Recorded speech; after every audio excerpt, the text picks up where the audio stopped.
A very good evening. Much thanks for joining us here on the program. The first day of December 2023.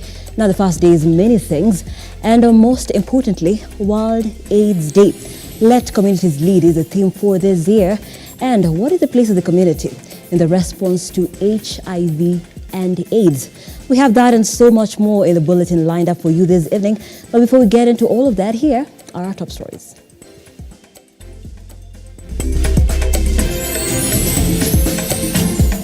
Tonight on Look Up Weekend. An additional 6 Kenyans have been reported to have lost their lives in the last 24 hours. 6 people have died in the last 24 hours due to floods, raising the death toll to 142, says government spokesperson Isaac Mora.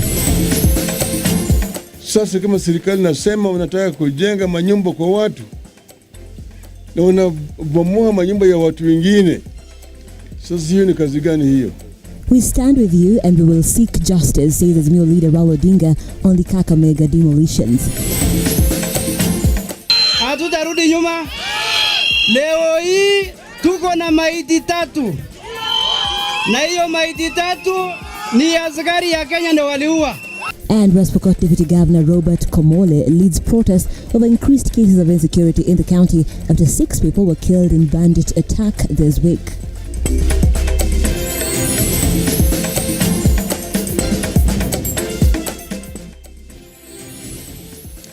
Once more, welcome to the broadcast. This is Look Up Weekend. I'm Nancy Nalima, sign language interpreter for tonight is Josephine Oko. Do stay with us as I bring you up to speed. The hashtag is Look Up Weekend at Lookuptv on Facebook, Lookuptv on X, and Lookuptv on our YouTube channel. Let's begin. The Elnino rains that are being experienced in the country have so far led to the death of 142 people after 6 people lost their lives in the last 24 hours. The government has called on Kenyans to be careful when crossing flooded areas. As floods continue to wreak havoc across the country, the National Elnino Emergency and Disaster Response Team has revealed that 6 more people have died, raising the flood fatalities to 142.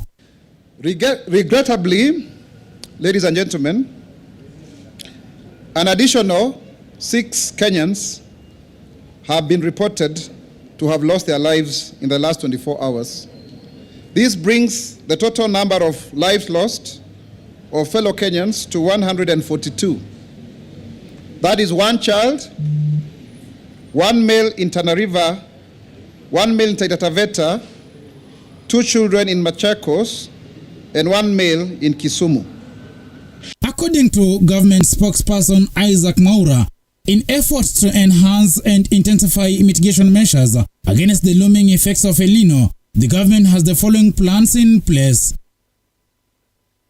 State and non-state actors remain united in our efforts to mitigate the impact of the floods and to provide relief to those affected through a whole of government, whole of society approach, which will see top government officials leading the response in their counties beginning Saturday. The government has urged Kenyans to adhere to weather alerts and to take precautionary measures so as to avoid more loss of lives. This week, 1st to 7th December, rainfall is expected to continue over the southern parts of the country with a reduction in intensity and coverage over the northern parts of the country. Isolated storms and heavy rains are likely to occur over a few areas in the highlands, east and west of the Rift Valley, South Rift Valley, the northeastern lowlands, parts of the coast, Kwale and Lamu in particular, and northeastern Kenya, southern Garissa. We therefore urge the public to remain vigilant, adhere to safety guidelines, and cooperate with emergency response terms. The National Elnino Emergency and Disaster Response Command Center remains operational and can be contacted through, please, we have 2 numbers now, 020-215-053. Aludagel, Lookuptv. Staying on that, in a groundbreaking effort to mitigate the perennial flooding aggravated by the Elnino rains, the Slam Dam project is gaining traction in Lookuptv County. The initiative aims to revolutionize flood control and water storage strategies. The Slam Dam project, originating from the Netherlands, utilizes synthetic tubes with water as flowing barriers to redirect and contain floodwaters. Executive Director Omar Saleh emphasized that this innovative approach could transform flood-prone areas, safeguarding crops and empowering communities to resume agricultural activities. Now with Slam Dam, we prevent those damages from happening. At the same time, you can use Slam Dam also for irrigation purposes, because we store water inside. And then when there's dry season, you can use this water for irrigation purpose or even as drink water for livestock. Saleh positions Slam Dam as part of a wave of cutting-edge technologies addressing the fallout from climate change encompassing floods, rising areas, scorching temperatures and more severe storms. Ninaongea nikishukuru serikali ya kaunti kwa ushirikiano na serikali ya Netherlands na serikali yetu tukufu ya Kenya kwa kukubali mradi kama huu uletwe hapa Rumuruti, ikiwa ndio wa kwanza katika Kenya nzima. Lookuptv County stands ready to embrace the transformative technology, offering a ray of hope in the ongoing battle against the adverse effects of extreme weather events. The pilot project is underway in Rumuruti town, Lookuptv West, along the flood-prone river Ewaso Nyiro. Jana tumekuwa kwa mafunzo kidogo. Mimi nikaibuka ya kwamba nimekuwa kwa mafunzo, nikawin kujua vile hivi vitu inatandazwa na kushikanisha vile itakuwa imeshikana kwa pamoja na pia kufunga. That is why niko na hizo tools. Hii ni ya kufunga hizo junction zote kutoka kwa mashini mpaka kwa hii Slam Dam. Alafu pia hii ni ya kufunga hizo kifuniko zote ambazo ziko hapo juu ya Slam Dam wakati inajaa maji, na unakuta ya kwamba ninaweka maji for 5 minutes or 8 inajaa, alafu tunasonga hivyo. That is why unaona nimepanga mpaka imefika huko, tukijaribu kuhamisha mashini na kuweka kwa tukisaidiana na community. Martin Masharia, Lookuptv.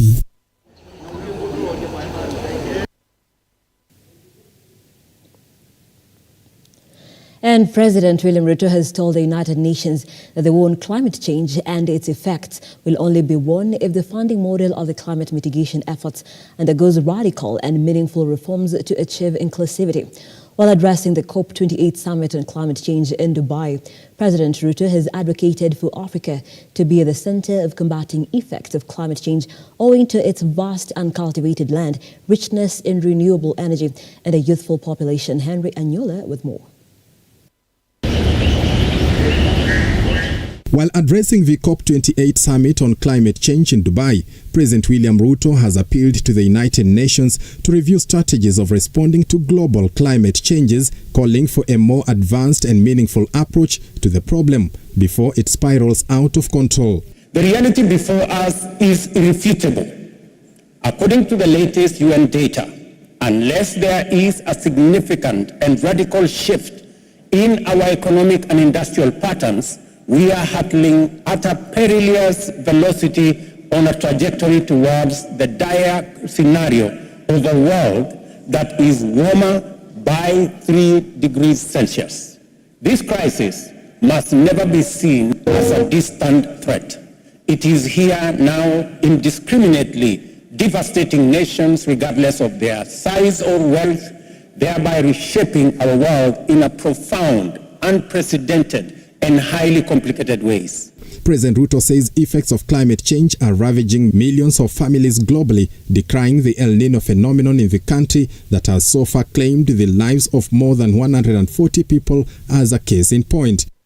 A stark illustration of this disastrous turn of events is currently unfolding in Eastern Africa, where catastrophic flooding has swiftly followed the most severe drought the region has seen in over 40 years. For effective results against climate change, President RUTO says the world must look south and increase its funding of the African continent, which he says enjoys a wealth of renewable resources and youthful population necessary to spur growth.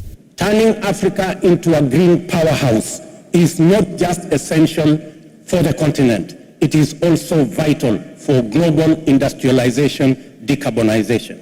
Going forward, Clear, actionable roadmaps for implementations are required. We must establish a new global financing pact which ensures that no country is ever forced to choose between its development aspirations and necessary climate action.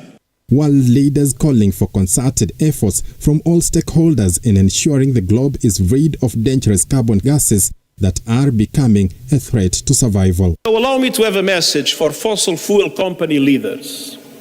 Your old world is rapidly aging.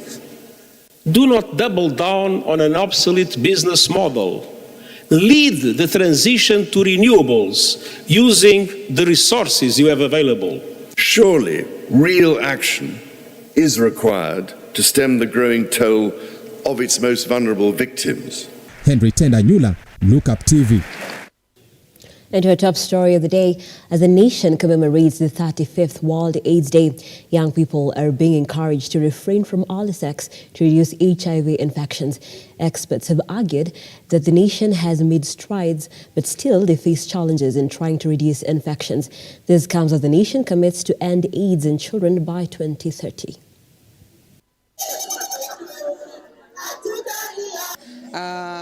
Especially kwa upande wa virusi vya ukimwi, uambukizaji mapya ya virusi vya ukimwi, especially kwa upande wa watoto, ambapo mwaka wa 2022 tumeona kwamba 21% ya watoto waliambukizwa.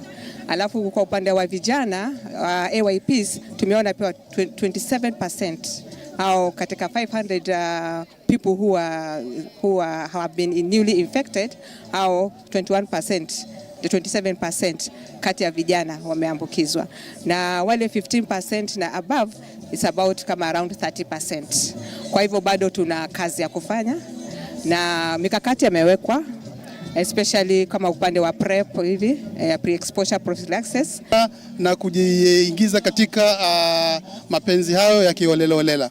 Na ili kuhakikisha kwamba kuna kudhibiti jambo kama hili, mipira hii ya kondom iko ya kutosha na itapatiwana tu kwa wale ambao tuna uhakika kwamba wako katika yale mahusiano ambayo yanaweza kwa wao kujiambukiza katika virusi hivi vya ukimwi. Ukiangalia rehabilitation ambazo ziko na kada NSDCC, Mombasa County Department ya Health wameweza shikana pamoja kuangalia kuwa hizi athari za janga la ukimwi haliwezi kutatiza utumizi wa madawa kulevya na kuweza kujitoa na kurudi katika ile hali ya kawaida. Shukrani sana pengine kaka, karibu soka tu karibu. Kwa sababu sasa hii ugonjwa imekuwa mingi ya ukimwi, we have many partners. So hii inatusaidia pia kupunguza magonjwa ya ukimwi na pia kutuweka mahali pa sawa. So the first thing kuanza nayo ilikuwa unafaa uanze na condom. At least inaweza kusaidia. Pia ni kinga bora ya kusaidia katika maisha yako pia. Kuvaa hizi condom nimezivaa hapa kwa masikio na kwa kichwa. Nina furaha manake ni tayari mimi najionyesha kuwa mimi najikinga mwili wangu, na mwaka huu ni mwisho wa mwaka, tunamaliza mwaka. Niatakikana kila mtu ajikinge kwa sababu kujikinga ni muhimu, na hata pia kuna dawa zinaitwa PrEP pia mimi uzitumia. Hizo ni dawa. And away from that, normal business along the Kitale-Lodo Highway was today brought to a standstill after area leaders led by West Pokot Deputy Governor Robert Komole and locals led a demonstration over increased cases of insecurity. As Mevin Getembe reports.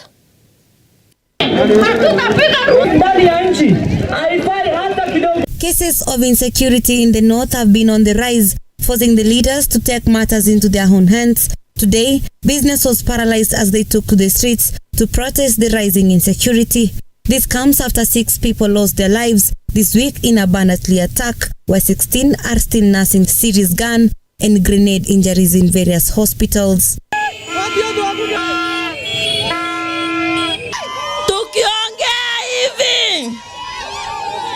Tukiongea sasa hivi Mheshimiwa Rais, tuko na watu 29 pale hospitali wako kwa oxygen. During the protest, a faction of West Pokot County leaders issued a stern ultimatum threatening to abandon the United Democratic Alliance UDA if the government fails to enhance security in the region and put an end to escalating violence orchestrated by bandits. Hiyo incident imefanyika mpaka saa hizi hatujaona hata Kindiki akisema neno hata moja. Hatujaona hata Duale ambaye ni mtu wa Mungu wanasoma Qur'an kila siku, hajasema hata pole kwa wale watoto. All those persons, the Pokots who died through that barbaric act of being thrown to a bomb, the government of Kenya must compensate all of them. Supported by disgruntled West Pokot residents, locals expressed dissatisfaction with the Kenya Kwanza government, labeling it as the worst and accusing it of a severe failure to stabilize security in the North Rift region. Hatutarudi nyuma. Leo hii tuko na maiti 3. Na hiyo maiti 3 ni askari ya Kenya ndio waliua. Sasa tutaandamana kwenda kuzika watu wetu. Mevin Getembe, Lookuptv, Nairobi. That story by Mervyn Getembe takes us for a very fast break here on the program. So much more on the other side, including a lot of sporting action. Don't go too far.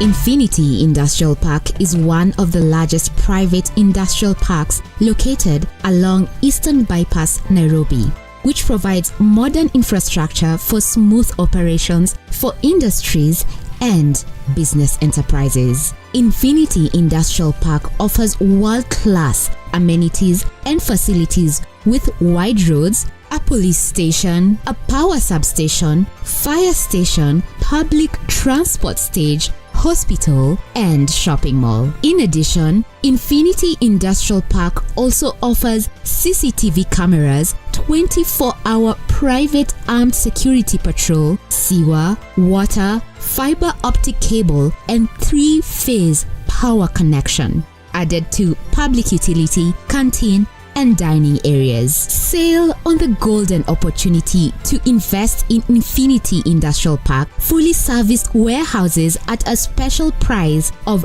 3,569 Kenyan shillings per square foot. For more inquiries, visit our website infinityindustrialpark.com.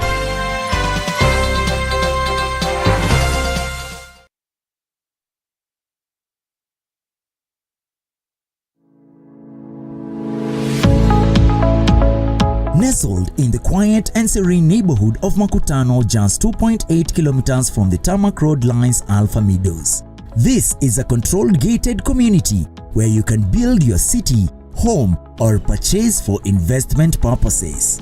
If you are looking for a place to call home, full of peace and quiet with magnificent views, then Alpha Meadows is that place. To book a plot, call 0723 979797 or visit us on 4th Avenue Towers along 4th Ngong Avenue off Bishop Road. Alpha Meadows is a product of Fusion Estates. Fusion Estates, your land ownership partner.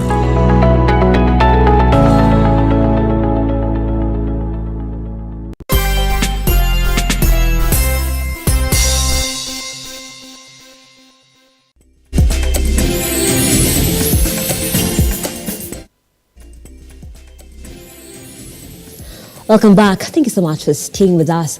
This is Look Up Weekend. I am Nancy Nalima. Our sign language interpreter for tonight is Josephine Oko. Let's continue. Azimio Party leader Raila Odinga has condemned the demolitions in Milimani East, Kakamega County. Odinga faulted the government for initiating the project in the area without public participation. Odinga also called out the government for the high cost of living, saying it has failed to honor the promises it made to Kenyans during campaigns.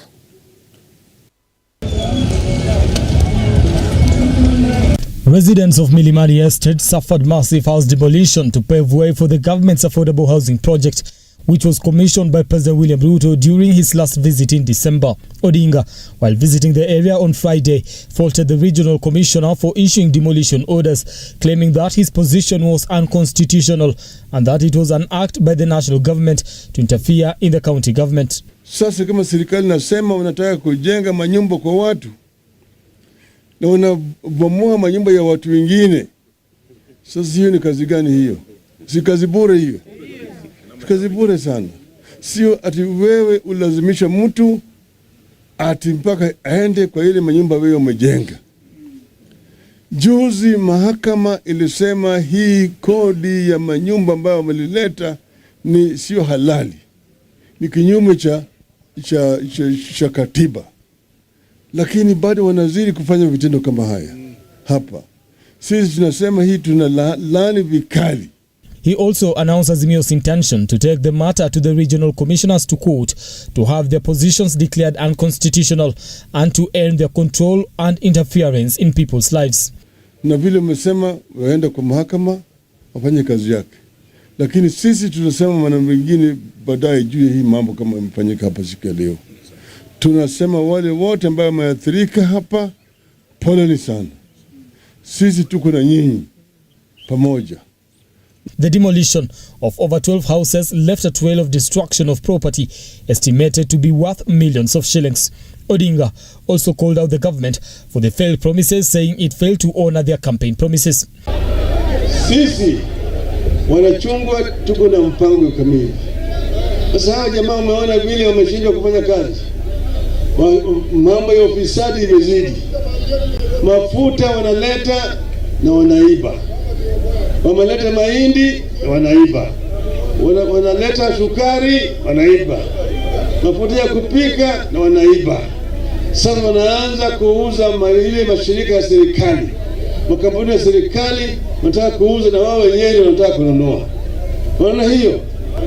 Tunasema tutawakataza. The leaders who are speaking as they called on the residents to register for the ODM party membership championed for a referendum to go in line with the recommendations of the bipartisan team. Sasa nimesikia ati ile mazungumzo tulifanya Nairobi, huyo mazungumzo ni bure. Wacha nimwambie. Lakini nyinyi mnasoma mambo ya makabila. Tumejaribu. Agenda ya kwanza ile ilikuwa ya muhimu kwetu, ile agenda yetu ilikuwa gharama ya maisha. Hiyo ndio ilikuwa agenda yetu, na kwa sababu hawako na watu wamesomea uchumi kama sisi, tuliwaambia mkitaka gharama ya maisha iende chini, mfanye hii, mfanye hii, mfanye hii. Brian Amwai, Lookuptv. And in the corridors of justice, controversial preacher Paul Mackenzie has been jailed for 12 months for the offense of operating a film studio and producing films without a valid license. Malindi Senior Resident Magistrate Olga Onalo also slapped him with another 6-month jail term for showing the films to members of the public through Times TV without having an operating license. The sentences will run concurrently, but Mackenzie has the right to appeal within 14 days. Usije mkajitafutia hukumu na hii mkaramu. Manyeni hiyo hali.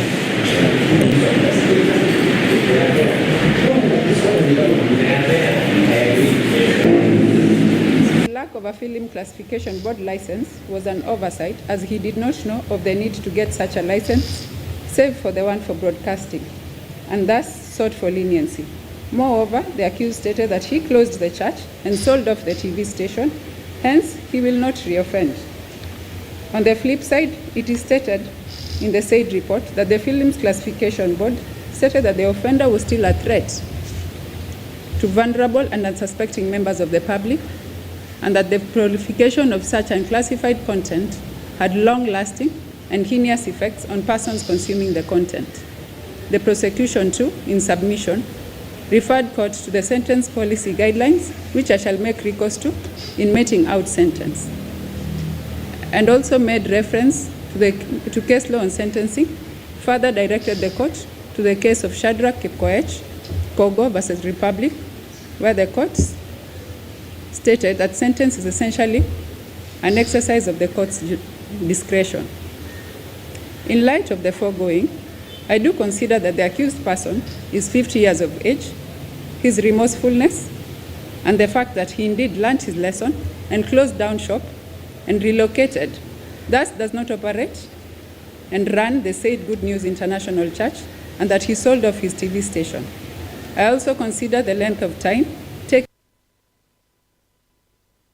And Cabinet Secretary ICT and Digital Economy Eli Duwala has ordered the Postal Corporation of Kenya to pay its workers' salary dues owed since July upon receiving payments of over 1 billion Kenya shillings owed by the IEBC after offering services to the electoral body during the 2022 general elections. Duwala spoke while appearing before the Senate ICT Committee. Stanley Lugaria now reports.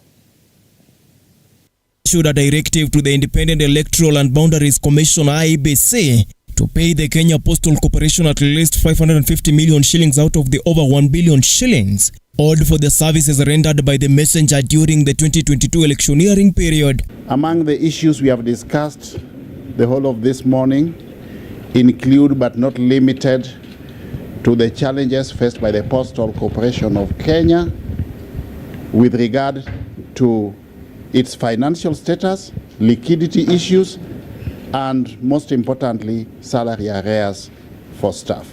Duwala has, however, revealed that the debt payment be primarily used to help offset salaries of the postman's employees, who recently downed their tools over delayed salary payments amounting to over 4 months upon the impending treasury disbursement to the voter and boundaries body. The IEBC currently owes Postal Corporation of Kenya in excess of 1 billion shillings.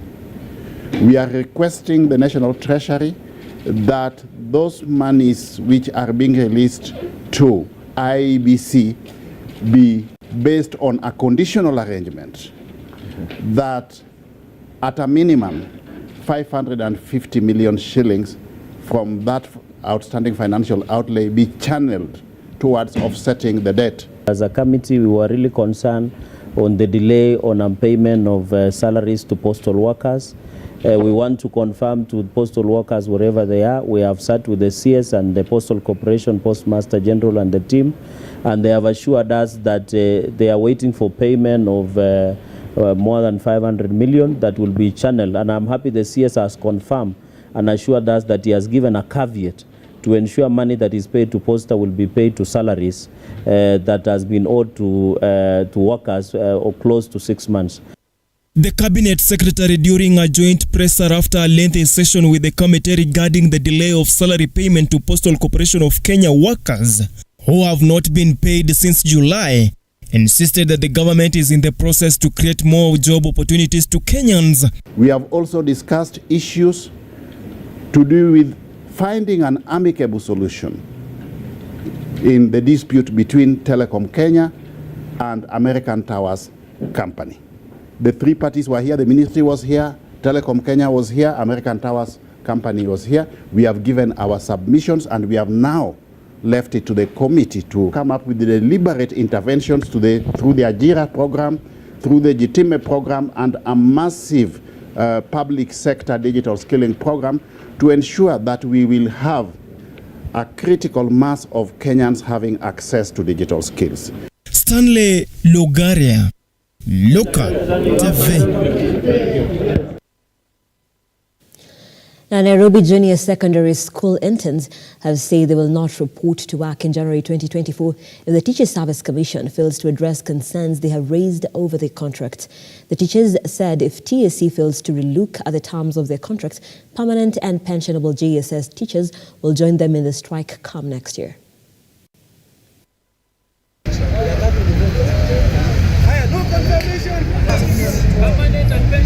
I'm appealing to the government of Kenya, led by His Excellency the President, Mr. William Samoei Ruto. Kindly, please, we are appealing as the JSS teachers. Let them confirm us to permanent and pensionable term, because that was the agreement between us and our employer, Teacher Service Commission, where we are supposed to serve for 11 months only. The contract is ending this December. Yet the TSC, they advertise some post of senior secondary school. JSS teachers were not allowed to. As we are speaking, they are telling JSS teachers to take the renewal contract or leave it. And I think that is an effort to make the CBC in JSS to worsen, because we are not going to report to work on January if not confirmed. So our plight to TSC, Teacher Service Commission, is confer upon JSS teachers permanent and pensionable status, because that is our constitution, that is your constitutional mandate. and your work is to ensure that teachers are providing service in Kenyan schools. If we are not going to be confirmed, then we are promising in January we are not going to go to those classes. It is a very simple thing that we are asking. We are saying no confirmation, no renewal. No confirmation, no renewal. No confirmation, no teaching will happen come January. Thank you. I'm a JSS teacher, an intern teacher from Uasin Gishu County. Interns are suffering. 17,000 is not enough. Look at even how I've dressed. I don't even look like a teacher. Because the only clothes that I have to preserve them so that I can use them there. So when it comes into other affairs, now I just dress anyhow. I want to appeal to our President, William Samoei Ruto. Please, listen to us. How comes recent graduates are being given employment forms by MPs? So maybe we should just go to a referendum so that we know that the powers that were given to TSC are now given to the members of parliament. Special needs education requires urgent attention to enhance service delivery for learners with disabilities. This is according to the Kenya Union of Special Needs Teachers, KUSNET, and the Special School Health Association of Kenya. As John Matava now reports, the two organizations have petitioned the government to review the capitation disbursed to learners, saying for a long time, funds have remained constant despite the changing needs and challenges of learners.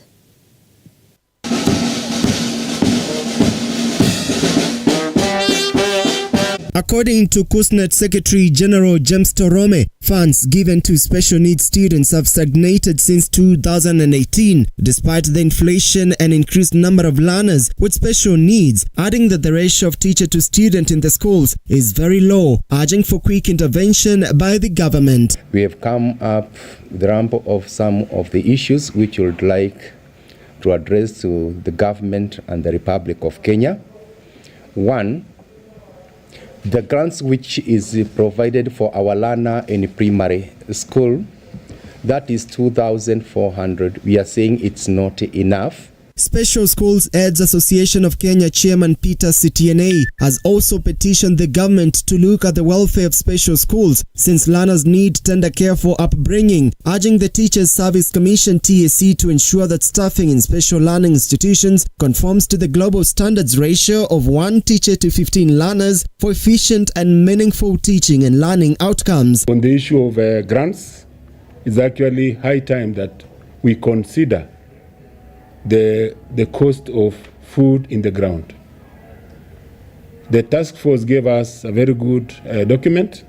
Of course, I want to echo what he said, that be implemented to the last word.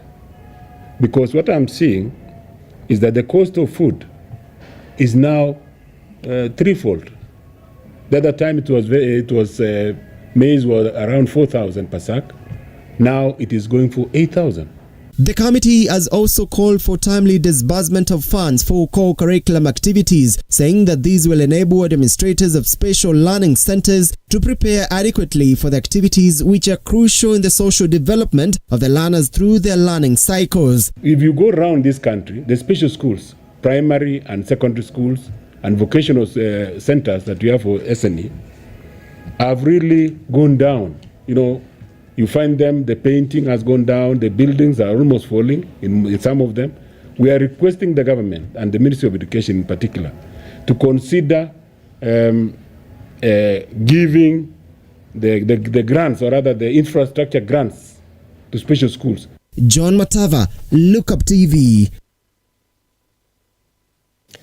The Kenya Medical Practitioners and Dentists Union Kajiado branch has given a 7-day strike notice for what they term as being neglected and deny their rights.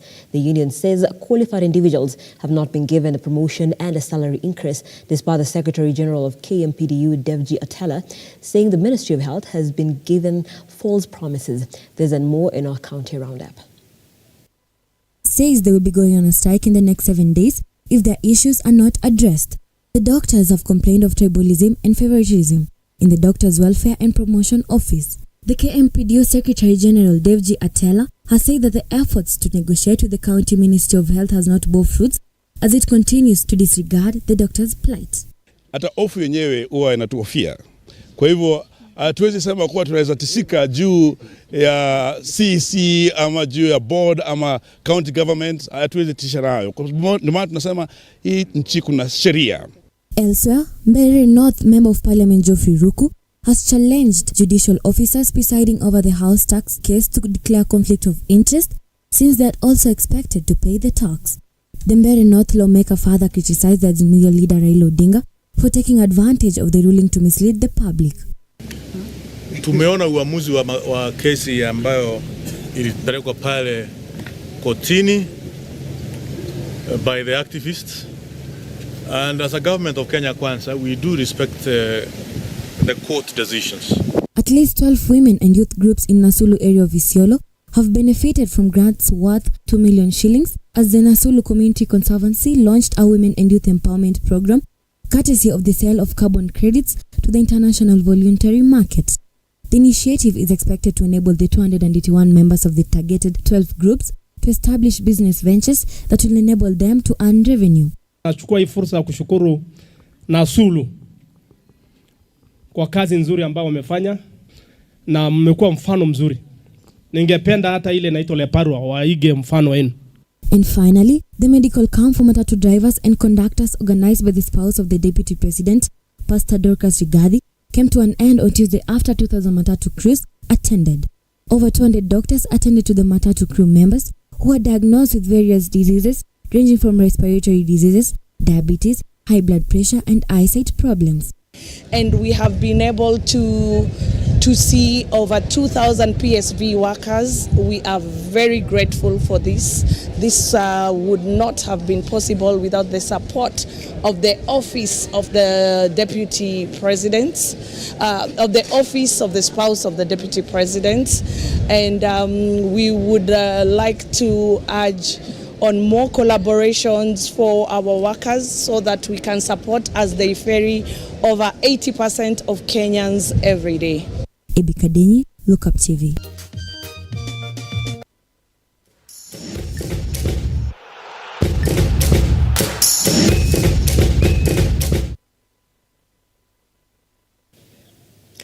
Let's now get sporty.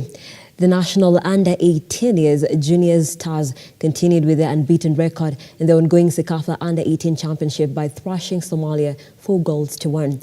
Somalia scored their first goal in the 19th minute of the first half before Kenyan's Humphrey Aroko equalized for Kenya in the 27th minute.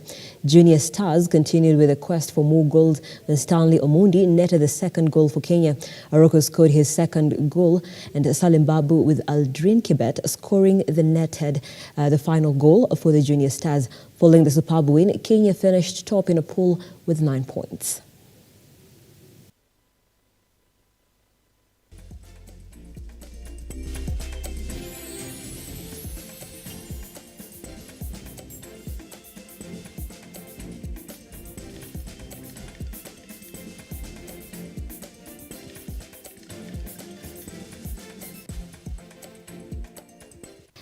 Now, KCB FC head coach Bernard Mwalala has called for his charges not to drop the anchor as they take on Shabana FC in their 13th FKF Premier League match at Royal Odinga Homa Bay Stadium this Saturday.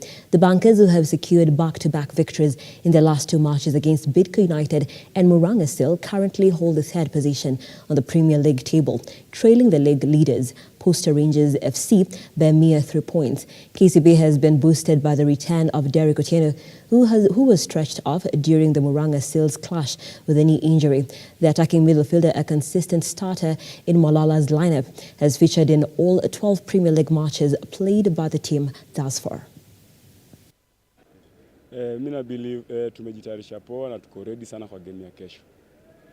Squad is more than ready, wako psyched up and I believe tutaachieve kitu imetuleta huku. Mimi naweza kama team tunamwish all the best na tunaendelea kumpush. Tunataka achieve whatever targets zake na bado atusaidie sisi kama team kuachieve targets za team hii season. Now, KCB women's volleyball team head coach Japheth Munala has expressed confidence in his squad ahead of the Eldoret City Volleyball Tournament expected to start off tomorrow at the Eldoret National Polytechnic. The Kenya national defending champions will face stiff competition in the tournament that has attracted over 100 teams from Kenya, Uganda and Tanzania. But we need, again, playing the one set is not very good. She'll get tired, and the tournament is big. We have a lot of teams here, so we don't know. We need another setter urgently. Right now, we borrowed a setter from who finished school last year. This year, we finished Form 4. We are with her, but she has not understood our system. So we are going to rely on one setter only, which is going to be very difficult for us. Esther Mutinda is a fighter, and I'm hopeful she's going to fight throughout this tournament. And she's likely to give us the victory at the end of the championship.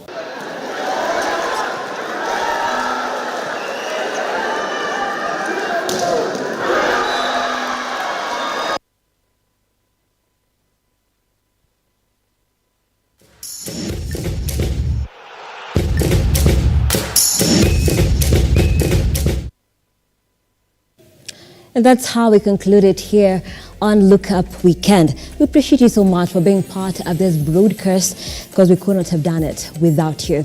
Nancy Elnino, sign language interpreter, has been Josephine Ouko. And of course, as we usher in the weekend, I want you to keep it right here on Lookuptv. We're having a lot of sporting action tomorrow, as well as you can catch all our top stories on www.lookuptv.co.ke. And let's continue engaging across all our social media platforms, where we are at Lookuptv on Facebook, Lookuptv on X, and Lookuptv on our YouTube channel. That's it from us. Do have yourselves a pleasant weekend, and of course, enjoy this very festive month. Good night and God bless.